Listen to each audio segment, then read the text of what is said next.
A splendid good afternoon to all.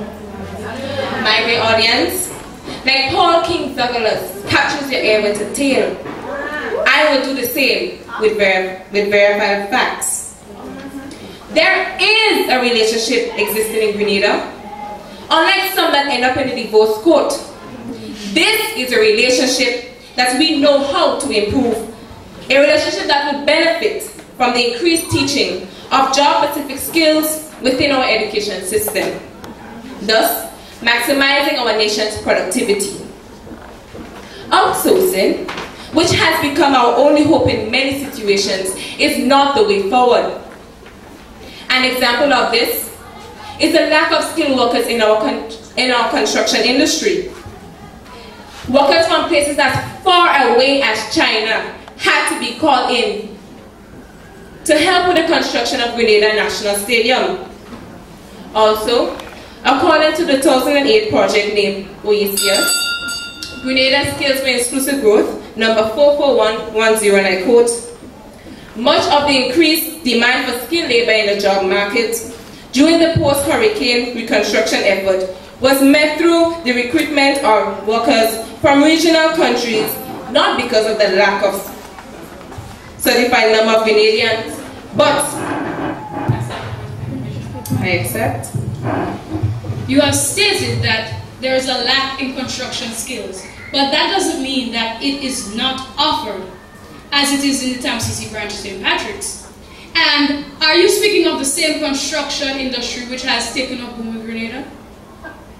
Has taken up what? Are you speaking of the same construction industry which has been recognized to take an increase in productivity?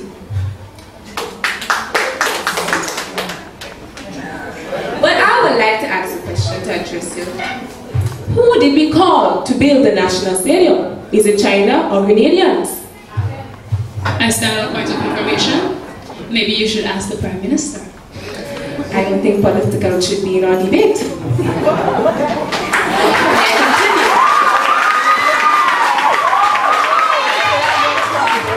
Much of the increased demand for skilled labor in the construction industry during the post-hurricane reconstruction effort was met through the recruitment of workers from regional countries, not because of the lack of a certified number of Grenadians, but because the required skills, even basic skills, were not available locally, end of quote.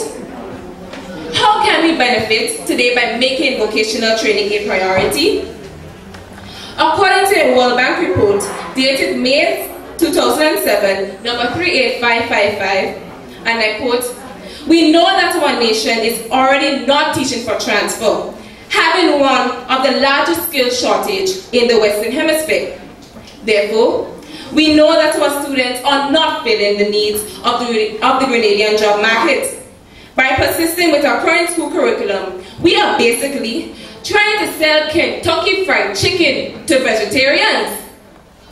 Or expect to go to PT Martinique on a fig leaf. Let us be sensible and logical.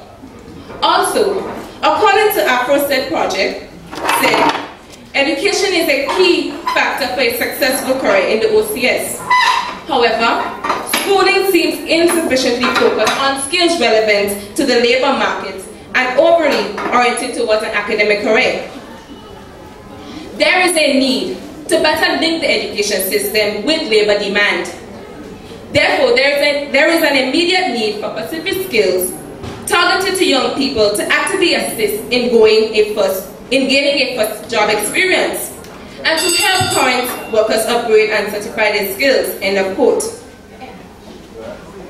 This same report also stated that in the past, employers failed to see the relevance of the Ministry of Youth Imani program because it did not satisfy their needs. While we ought to congratulate the initiative of the Ministry of Youth, we must also learn from the inadequacies of that same program and improve upon similar initiatives. As reports suggest, we should enhance and create vocational training board programs that would both benefit the youth and the firms in Grenada. Like the report reminds us, we do not lack the human resources, but the human resources lack the skills that vocational training can provide. The good news is that Grenada can become a strong competitor if we learn how to make adequate use of what we have. Ladies and gentlemen, we already have the clothing manufactured in Grenada. We do have the skills expert on clothing manufacture. We do have companies like the Republic Bank and Grenada who are willing to enhance our youth's life skill. We already have the raw materials to recreate private agro-processing plants. Let us say, forward ever and backward never, and acknowledge that the lack of vocational education in our educational system is indeed a hindrance to high levels of productivity in Grenada. Only by doing so, Madam Chair, Grenada can